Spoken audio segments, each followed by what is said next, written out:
Hello, everybody. This is Margareta Harris in WHO Headquarters, Geneva, welcoming you on today, October 5, to a media briefing on the many major global health issues that WHO is currently responding to.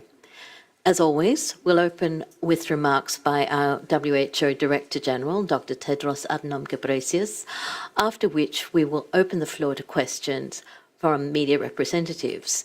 Joining Dr. Tedros in the room are, I'll go from left to right, Dr. Maria Van Kerkhove, Technical Lead on COVID-19, and on Dr. Tedros' right is Dr. Sylvie Briand, Director, Epidemic and Pandemic Preparedness and Prevention, Dr. Abdi Mohammed, Acting Director, Alert and Response, and Dr. Soumya Swaminathan, our WHO Chief Scientist.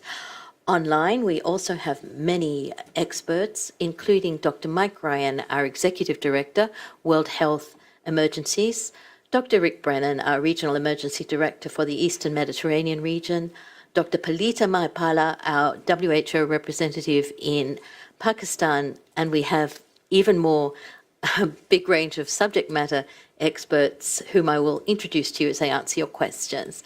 I have to apologize in advance. We do not have simultaneous translation today, as we have a number of major global meetings going on at the same time as this press conference, and so it was not possible to arrange the simultaneous translation.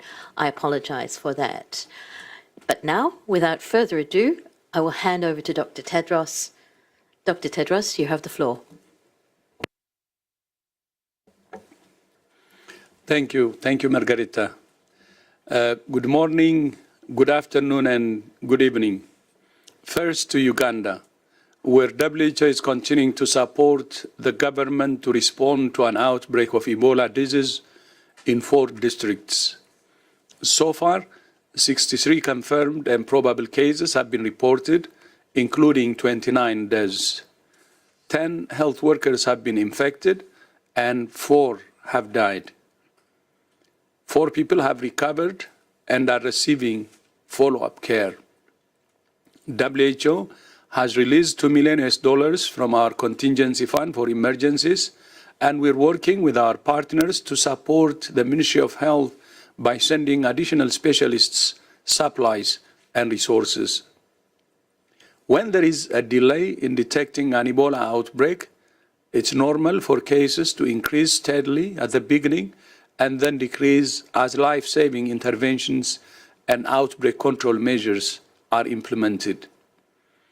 The vaccines used successfully to curb recent Ebola outbreaks in the Democratic Republic of the Congo are not effective against the type of Ebola virus that's responsible for this outbreak in Uganda. However, several vaccines are in various stages of development against this virus, 2 of which could begin clinical trials in Uganda in the coming weeks, pending regulatory and ethics approvals from the Ugandan government. Now to Pakistan. Although the waters have stopped rising, the danger is only increasing. More than 1,500 lives were lost in the floods, but many more could be lost to disease in the coming weeks without a massive and urgent international response. WHO's Executive Director for Health Emergencies, Dr. Mike Ryan, has just led a team to Pakistan to assess the needs. Approximately 10% of all Pakistan's health facilities have been damaged, leaving millions without access to health care. Stocks of essential medicines and medical supplies are limited or have been washed away. Damaged roads and bridges are impeding access to services and supplies. And disease surveillance and referral mechanisms have been severely disrupted. There are now outbreaks of malaria, cholera, and dengue, an increase in skin infections, and we estimate that more than 2,000 women are giving birth every day. Most of them are in unsafe conditions. WHO's focus is on supporting people in 4 groups. Those in camps who we access easily, but are a small percentage of the total need. those who are living along roadside for hundreds of kilometers, those in areas cut off by flood waters who are very difficult to access, and those in areas where the water is receding and are returning home to destroyed villages and homes. In August, WHO released $10 million from our contingency fund for emergencies, but this massive and unprecedented disaster needs a massive and unprecedented response. Today, we have issued an appeal for $81.5 million to support WHO's work to support the delivery of immunization and other life-saving health services, to address severe acute malnutrition, to enhance disease surveillance, and to strengthen water and sanitation. And we urge our donors and partners to support this effort. In the words of the United Nations Secretary General, Antonio Guterres, this is not about generosity. This is about justice. Now to COVID-19. Several countries in Europe are now reporting an increase in COVID-19 cases, hospitalizations, and deaths. This is to be expected as the weather cools and people spend more time together inside, and most countries no longer have measures in place to limit the spread of the virus. We expect reported cases of COVID-19 to increase, but the deaths don't have to, given we have vaccines and therapeutics that can save lives. Omicron remains the dominant variant globally, and WHO and our partners are tracking more than 300 subvariants. But surveillance, testing, and sequencing remain weak globally, which makes tracking this virus like chasing shadows. So we continue to call on all countries to increase surveillance, testing, and sequencing, and to ensure the most at-risk groups are vaccinated. At the same time, the Northern Hemisphere influenza season is starting. Measures introduced to curb the spread of COVID-19 during the pandemic also help to reduce the burden of flu. But with most of these measures lifted, flu is back and should not be taken lightly. Flu vaccines are safe and effective in reducing severe disease and death, especially among the most at-risk groups. So please get your flu vaccine. Another disease making an unwelcome comeback is cholera. After years of declining cases globally, we have seen a worrying upsurge of cholera outbreaks around the globe over the past year. In the first 9 months of this year alone, 27 countries have reported cholera outbreaks. Not only are we seeing more outbreaks, but more deadly outbreaks. The data we have, which are limited, show the average case fatality rate so far this year is almost 3 times the rate of the past 5 years. In Syria, more than 10,000 suspected cases of cholera have been reported just in the past 6 weeks. And in Haiti, after more than 3 years with no cases of cholera, 2 cases have been officially reported this week in the capital, Port-au-Prince, with 20 suspected cases and 7 deaths under investigation in other areas. It's likely the actual number of cases is significantly higher. This outbreak is a particular setback as Haiti was preparing to be certified as cholera-free later this year. Although cholera can kill within hours, it can be prevented with vaccines and access to safe water and sanitation, and can be treated easily with oral rehydration or antibiotics for more severe cases.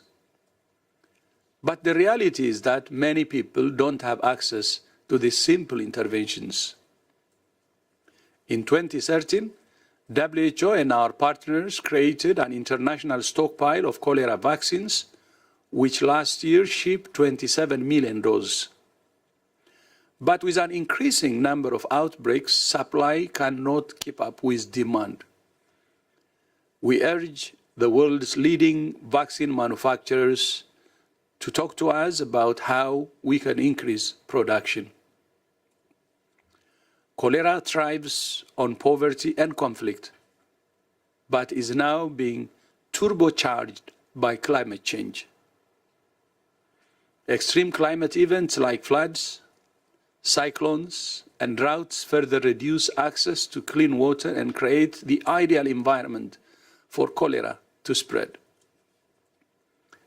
Cholera is deadly, but it's also preventable and treatable.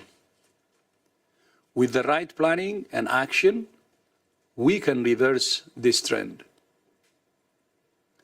Finally, WHO has today issued a medical product alert for 4 contaminated medicines identified in the Gambia that have been potentially linked with acute kidney injuries and 66 deaths among children. The loss of these young lives is beyond heartbreaking for their families. The 4 medicines are cough and cold syrups produced by Maiden Pharmaceuticals Limited in India. WHO is conducting further investigation with the company and regulatory authorities in India. While the contaminated products have so far only been detected in the Gambia, they may have been distributed to other countries. WHO recommends all countries detect and remove these products from circulation to prevent further harm to patients. Ebola in Uganda, multiple outbreaks in Pakistan, cholera around the world, the ongoing COVID-19 pandemic, the global monkeypox outbreak, the annual threat of influenza, and contaminated medicines all illustrate why it's so urgent that all countries, individually and as a global community, invest in strengthening their defenses against outbreaks that can devastate families and communities and cripple societies and economies. In particular, it shows why cost-effective investments in disease surveillance and primary health care are so important. Emergencies are an unfortunate fact of life. We might be able to prevent some, but we can't prevent them all. But by investing in strong health systems at the local level, we can mitigate the impact emergencies have and save many lives. Margareta, back to you. Thank you very much, Dr. Tedros. So now we'll open questions to the media. As you know, we need you to raise your hand on the Zoom. We also need you to indicate what your outlet is on the Zoom. We can't take a question from you unless we are very confident you are actually media. Having said that, we've got several questions already, and the first goes to Belisa Godinho from W Magazine, Portugal. Belisa, I know you've submitted 2 questions, but please stick to 1 question, and I ask that of all journalists, 1 question at a time. So Belisa, please go ahead. Thank you. Thank you very much. The W Magazine media issue is about the global health and climate. First, I would like to know specifically if and how will the virtual marathon for the design of vaccines on sustainability and the environment be implemented? Thank you. Thank you, Belisa. That's a very important question. And Dr. Soumya Swaminathan, our Chief Scientist, will answer. Thank you for that question. And if I understand it correctly, you're asking about how do we prepare in the future for potential viral outbreaks that will arise, that we expect will come because of the close links between humans and wild animals and the destruction of our forests and environmental hazards. And we've seen the risk of pandemics continuing to increase and spillover events as well. So one of the things that we should be doing, and we are doing, is trying to anticipate where these risks can come from and identify mainly the viral families where we think that a spillover from animals to humans can happen, and that can potentially result in epidemics or pandemics. And there are about 25 or so viral families where such a thing could happen. In the past, we've had the R&D blueprint for epidemics identify priority pathogens, one of which was disease X, which SARS-CoV-2 turned out to be, and that was very helpful. The work that the R&D blueprint has done over the last 5 years since it was set up helped us to prepare very quickly when we had the beginning of the SARS-CoV-2, and then we could move rapidly into developing the countermeasures. Similar work now needs to be done, and the other organization that's involved in this is CEPI, which is a Coalition for Pandemic Preparedness Innovations, which is investing in platform technologies, mRNA, but also other platforms, viral vectors, and all the other new platforms that we have, in order to prepare what are called prototype vaccines. So you pick one virus from a particular viral family, and in fact, this helped us because there were prototype vaccine candidates that had been developed for SARS-1 and for MERS, and these could be quickly repurposed to SARS-2. So if you had these type of prototype vaccines that had been developed for different virus families, you could, as soon as you had the new genetic sequence of the outbreak pathogen, could use that platform and switch over very quickly to a very specific vaccine. So that is the plan, and WHO's role here is to develop this list of priority viral families, as I said, about 25, but also to identify priority pathogens or prototype pathogens against which vaccines can be developed.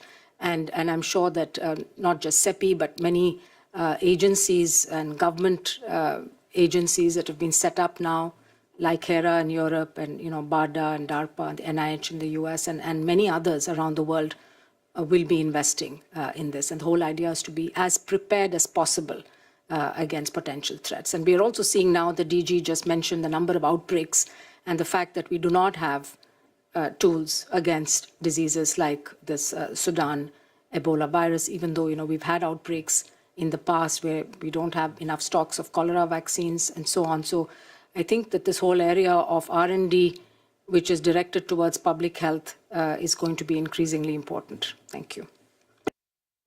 Thank you very much, Dr. Swaminathan. So the next question goes to Carmen Pam of Politico. Carmen, could you unmute yourself and ask your question? Yes, thank you so much for giving me the floor.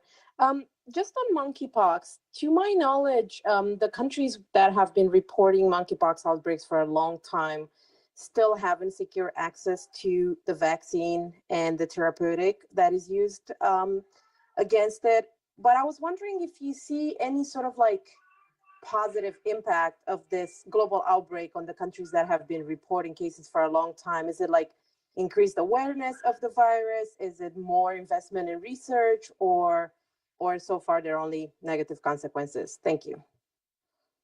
Thank you very much, Carmen. And Dr. Rosamund Lewis has joined us in the room just in time. Over to you, Dr. Lewis. No, it's not for you? Oh, sorry, Carmen. Dr. Lewis was just coming in. Could you kindly repeat the question? Sure. So very briefly, I was wondering whether she sees any potential positive impact of the global monkeypox outbreaks on the countries that have been reporting outbreaks for a long time, that should see any increased investment in research. Obviously, there's more awareness. I was wondering if potentially on the long term that could have any positive impact on the countries that have had to deal with the virus for a long time. Thank you very much for that question. Yes, so the countries in the African region are very much a part of the global response here. And so we are working together with them, along with all other countries in all other regions. They are engaged in improving their surveillance. They're engaged in improving detection. They have access to 38,000 test kits that have been provided to the countries for enhancing PCR.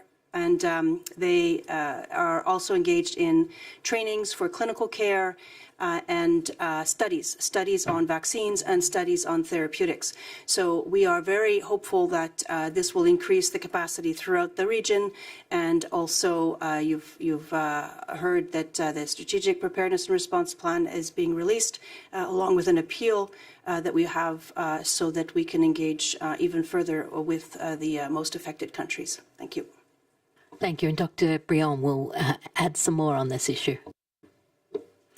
Yeah, thanks a lot for this question. And you highlighted the issue of access and equitable access. And indeed, this has been one of our main concerns at the start of this outbreak, because there were products available, but not everywhere in the world. So WHO has been working very closely first with countries who have already access to vaccines and will receive some donation of those vaccines. So we are working out a plan for allocating those vaccines. But of course, this is not an issue that can be dealt from one day to another, because there are a number of things that we need to sort out, such as the regulatory aspect and the distribution of doses. The second, we have also received donation from manufacturers, and in particular for treatment.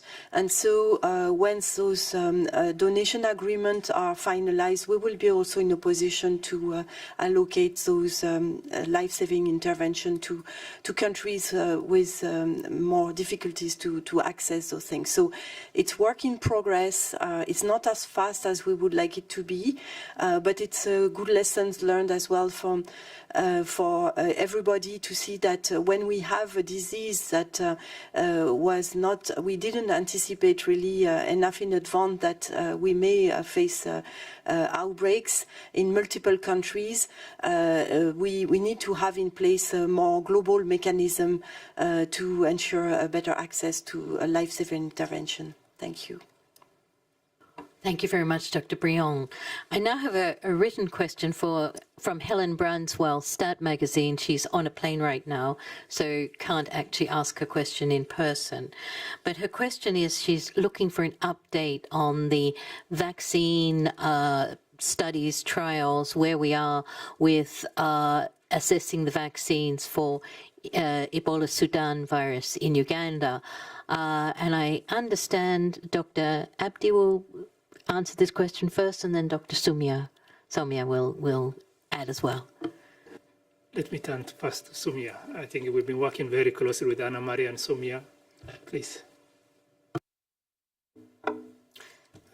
Yes, I think again our R&D blueprint team led by Dr. Anna Maria Hanau has been working very, very closely with the Ugandan Ministry of Health, but also with other partners, including CEPI and with the manufacturers. So there are about 6 candidates, vaccine candidates available for the Sudan Ebola virus, which are mostly in very early stages of development, but 3 of them have some human data, some immunogenicity and safety data, and so they can actually proceed to be used in the field in a sort of ring vaccination campaign similar to what was done for the Ebola outbreak in DRC a couple of years ago. It's a chimpanzee adenovirus. There are 2 different candidates, one from the University of Oxford and one from the Sabine Vaccine Institute. There are very limited doses available, unfortunately, of both of them. There is raw material, so there has to be some fill and finish. to make the product ready. And at the same time, of course, the protocol has already been developed, submitted to the Ethics Review Committee. The principal investigator has been identified, funding is being mobilized, and so all the preparations are ongoing. Now, which vaccine, which of these two will actually go into the trial may depend on when the doses, which one actually has doses to deploy. Sooner, it would be good to, of course, test as many vaccines as possible, but at least start with one, and then there may need to be a sort of a rolling intake. So we're hoping that we could get this off the ground as quickly as possible, but realistically, it may take another 4 to 6 weeks. And at the same time, there's also a plan being made for testing of therapeutics. So, as you know, there were several therapeutics tested again at the DRC during the last Ebola outbreak. So, one monoclonal antibody and remdesivir likely to be in a clinical trial that would test each one of them individually against a combination. But the protocol is still being developed, and again, we're working with partners to do that. Thanks. Abdi, you wanted to add anything to that? Just appreciation the excellent work and collaboration with the R&D. And here, in terms of the collaboration, we have a SAGE meeting on Thursday that will also discuss some of the preliminary and then the approval and the logistics support. Thank you both for those answers. Now we have a question from Christiane Ulrich from DPW. Christiana, please ask your question. DPA, I apologize. Thank you, Margaret. My question is on corona. There has been some concern raised in Germany and other European countries about the sublineage BQ11. I wonder what your take on this is, and yeah, that's basically it. Thank you. I think Dr. Maria van Kerkhove is ready to answer that one. Yeah, thanks very much for the question. So there are, as the DG said in his speech today, there are more than 300 sublineages of Omicron that we're tracking right now. And there are several that are on our radar.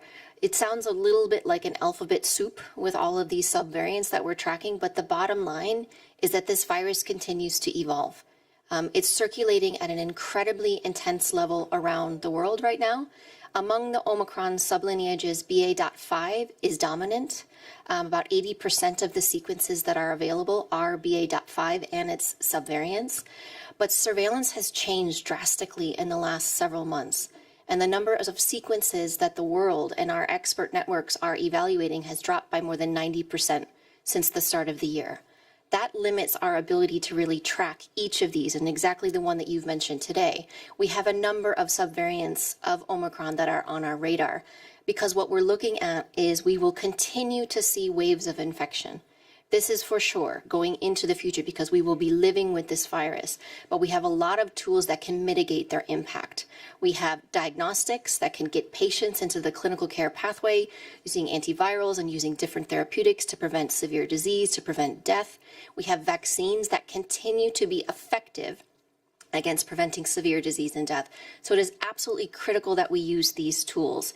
If we look in all countries, and particularly in the Northern Hemisphere right now, we are starting to see an increase in case detection.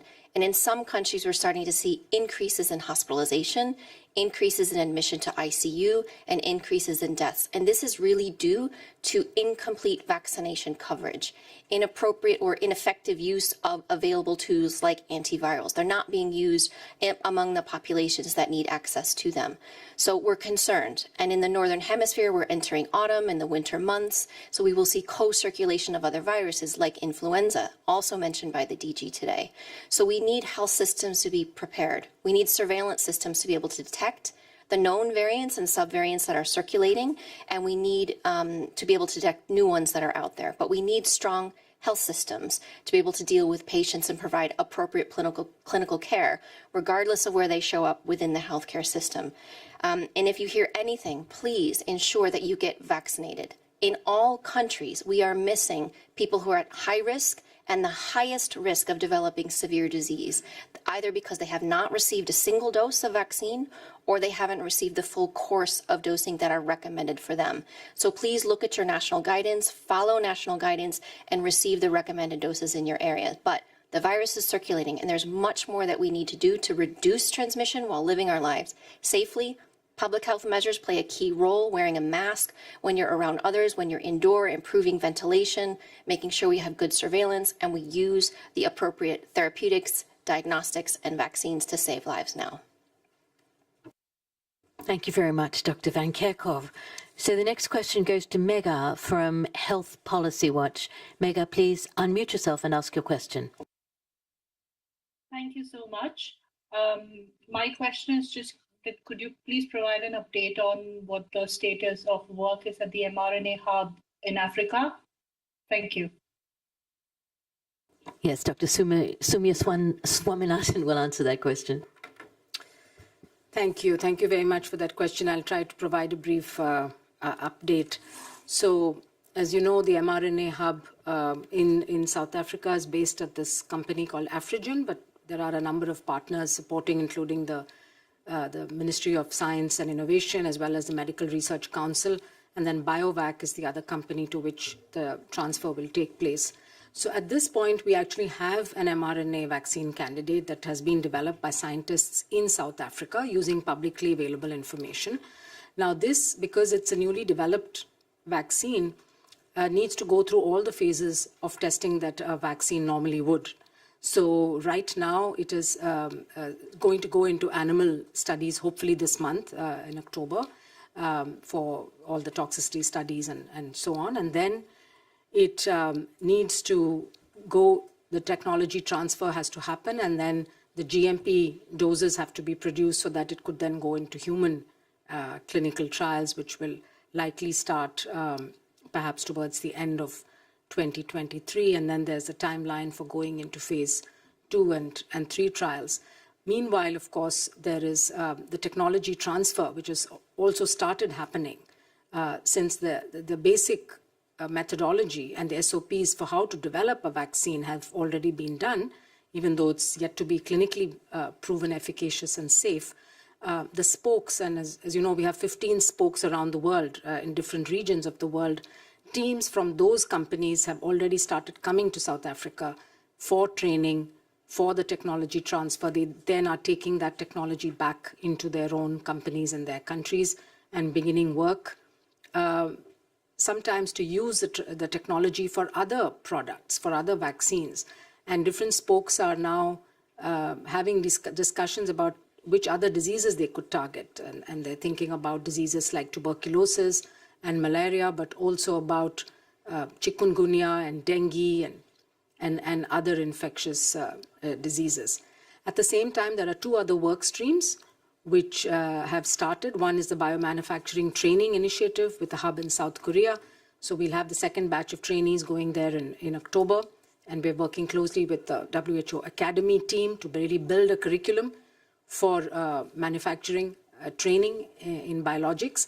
And then the other work stream is led by our regulatory colleagues, Dr. Simao, Dr. Rogerio Gaspar, and they are actually now building the regulatory capacity of countries, because for countries to be successful producers and exporters of vaccines and health products, you need a strong regulatory system.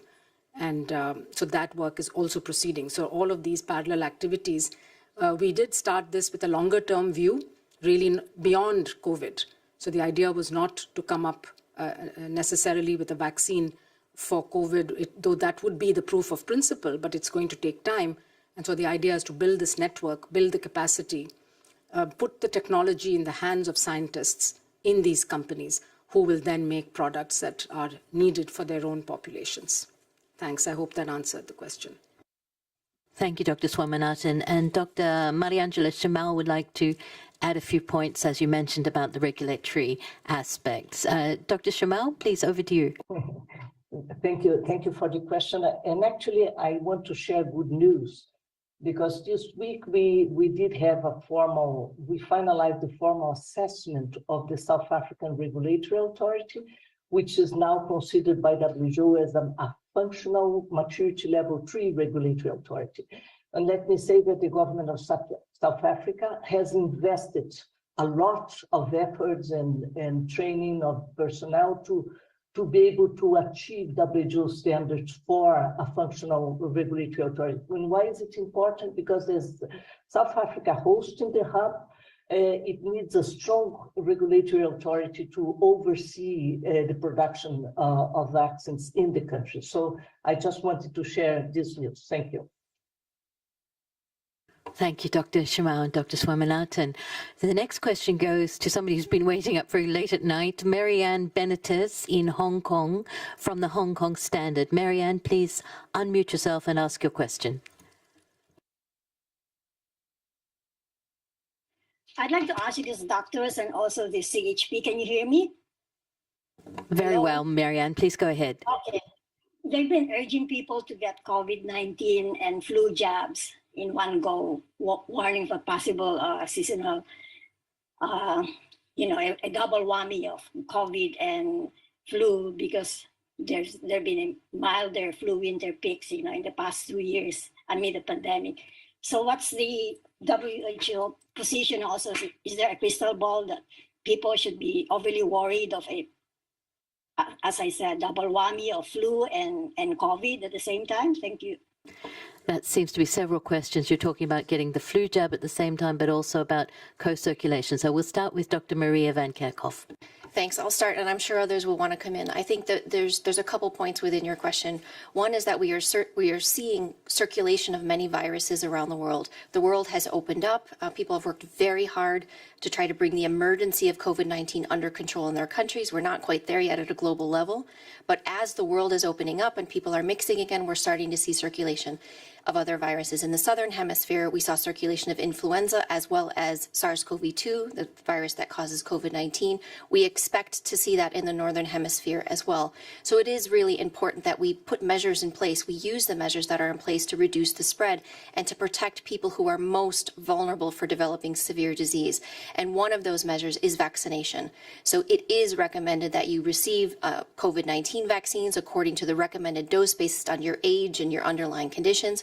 But the same thing with influenza as well. And maybe Sylvie would like to come in on this because she leads the global influenza work at WHO. And it's really important that the flu vaccine there's a good uptake of flu vaccine as well. But there's a lot of measures that are in place that can minimize the risk for both COVID-19 and for influenza. We just need to use those appropriately in all countries. And if I can add to what Maria said, COVID and flu are both respiratory viruses, and so some very simple precautionary measures such as washing hands, wearing masks in crowded spaces, or wearing masks if you have respiratory symptoms so that you don't contaminate others, they work for both diseases. So it's very important to have those simple measures in place at individual level, but also making sure that the community is protected. As Maria said, we have tools now, we have vaccines for COVID and flu, and so these are really important measures that can also help to protect vulnerable population. And WHO 2 weeks ago has issued this recommendation for the flu vaccine, which is now we are planning for the seasonal epidemics in the Southern Hemisphere next year, but earlier in February 2022, we had issued recommendation for the flu vaccine for this year. So, so that the vaccine for flu at least is updated twice a year so that it can match the circulating viruses and protect better people during the season. Thank you. Thank you very much, both Dr. Van Kerkhoff and Dr. Briand. The next question goes to Raghav. No, I apologize. It goes to John Zarakostas. John, could you unmute yourself and ask your question?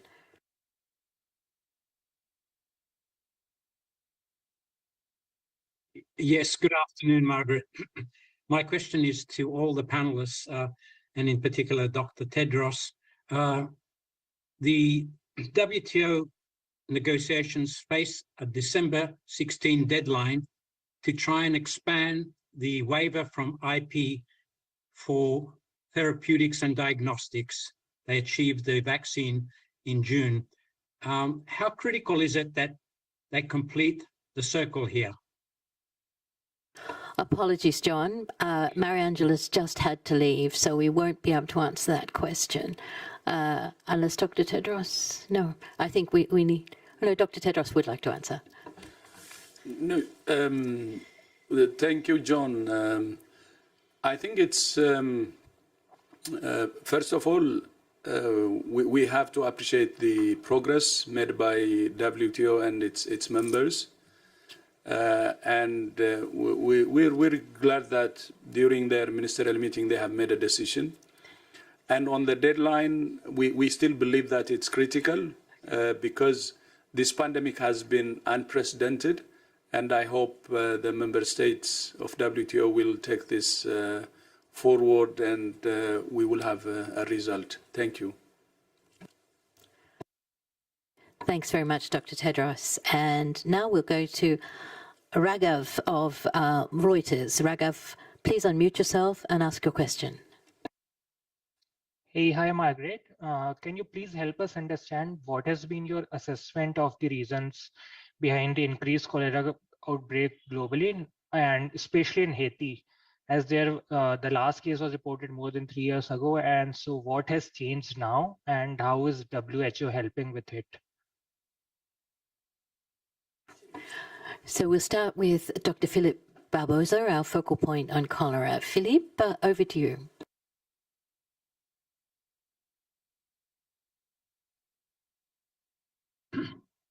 Sorry, can you please repeat the question, please? Yeah, sure. Yes, go ahead. So can you help us understand what has been your assessment of the reasons behind the increased cholera outbreaks globally and especially in Haiti? I mean, there were no cases for more than 3 years, and so what has changed now and how is WHO helping with it? Okay, thank you very much for the question. So for the global increase in cholera outbreak, it's a multifactorial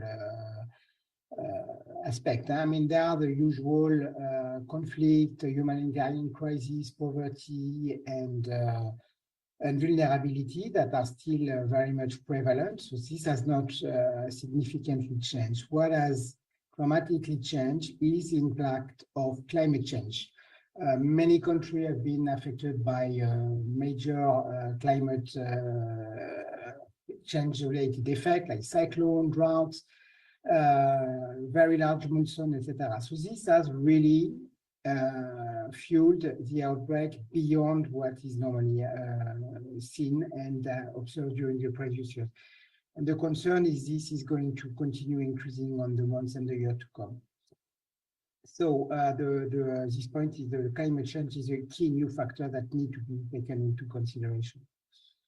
For Haiti, as you mentioned, I mean, there has been 3 years, more than 3 years without laboratory cases being confirmed in Haiti with a good surveillance system, I mean, implemented throughout. So the question of why are we seeing now a new outbreak is still not clear. The reason for that, it's, we need to have much more analysis in terms of genomic of the strain to understand what is the source. So this is being worked out. As you know, the situation in Haiti is extremely complex, but samples will be sent abroad for further analysis. And based on this, the result of this analysis, we'll be able to understand better what is the origin. So for the time being, really the focus is really on the response and providing as much as possible support to the national authority and the Haitian population. But information will come hopefully shortly. Over. Thank you, Dr. Barbosa. I'm just looking in the room, and Dr. Mahmoud has a little to add. No, Dr. Philippe has covered extensively, but the intersection of climate crisis, conflict, and the socioeconomic situation that's getting worse, we may be seeing the cholera pandemic even getting resurgency. So this is the pandemic. We've been all debating now COVID is over. We're still in the cholera pandemic. And what's really required, the provision of safe water and sanitation and the investment required there, that neglect is the most vulnerable of the vulnerable, whether it's in Pakistan or Horn of Africa, Sahel. These are the communities suffering the injustice of the climate crisis. So the mix of the two, climate crisis, conflict, and the worsening insecurity, food insecurity, And then the preventive measure that's been lacking, I think we may see more and more situation worsening. So the hence of call from DG to support the global initiative. And Dr. Brion will also make some points. Yeah, and I think what I fully agree with what Philippe and Nadia have said. I mean, the increased transmission is certainly linked to multiple factors, and one of them is really the lack of access to water and sanitation. But when we see when there is an increase in mortality is often due to the lack of access to healthcare facilities and the capacity to take care of the patient in the acute phase of cholera. We can save many, many lives by just providing to the people with cholera cases proper rehydration at the right time. And when those people cannot have those services and cannot access safe water and also safe rehydration at the right time, then we see an increase in deaths due to cholera. Thank you very much for all those answers. We're coming up to the hour, so we've only got time for one more question, and I apologize. I know there are a lot of you online. If you've got questions that haven't been answered, please send them to media inquiries at who.int.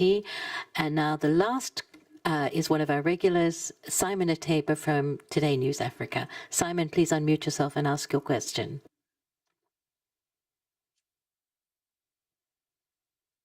Thank you, Margaret, for taking my question. This is Simon Ateba with Today News Africa in Washington. I joined a bit late today, so I don't know if anyone has asked this question. To Dr. Tedros first, could you please give us an update on the situation in Ethiopia's Tigray region, especially in terms of access, the blockade, and medicine? And then to Dr. Maria Van Kerkhove. As you know, in 5 days, especially next week, the managing director of the IMF, Georgieva, Ms. Kristalina Georgieva, and the president of the World Bank, David Malpass, will be welcoming the world again in Washington, D.C. for the first time since 2019 for the annual meetings. One of their requirements is that everyone should show proof of vaccination. Can you give us some broad recommendation for such gatherings, big gatherings like the IMF, World Bank? And is it still your recommendation that everyone should be vaccinated for such gathering? Thank you. Thanks, Simon. Maria Van Kerkhove's had to leave, so we'll leave your second question, but we'll go ahead with the first question. Yeah, thank you. Thank you, Simon. The situation in Tigray, Ethiopia has actually worsened. You asked if there is any improvement in food or in medical deliveries. So for the more than 6 million people in Tigray, no access to food, no access to medicine. We're not able to send medicine. And on top of that, there is no access to basic services like banking, telecom. Some people have money in the bank, but all 6 million people are prevented from accessing their bank account. So they cannot access their money, and as a result, they're being starved. So I said it many times, this is the worst humanitarian crisis we're seeing now.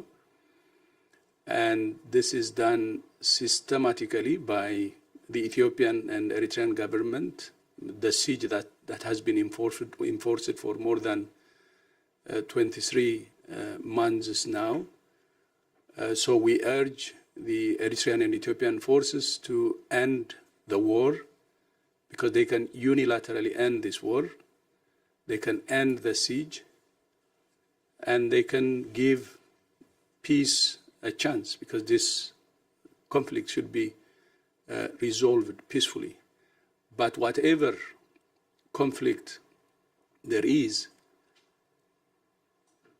punishing civilians collectively, 6 million, is against the international law, and it's a crime.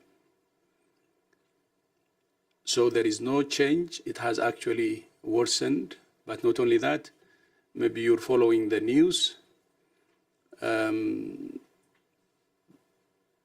is daily bombing, including using drones, being attacked, civilians being attacked in Tigray. The recent one was yesterday. We got the news that more than 60 civilians were killed. And this is a repeated drone attack and air strikes that's killing civilians. And since there is no medicine, in addition to those who are dying, there are many injuries that cannot be saved because there is no medicine. So people are dying because of even minor injuries because of lack of medicine. So this is happening on our watch, more than 23 months now, and more than 6 million people under siege and being collectively punished. And I urge the international community to pay attention and resolve this problem. This is in addition to the call I made to Eritrean and Ethiopian governments to end the war, to end the siege, and choose peace. I repeat again, they can stop unilaterally the war.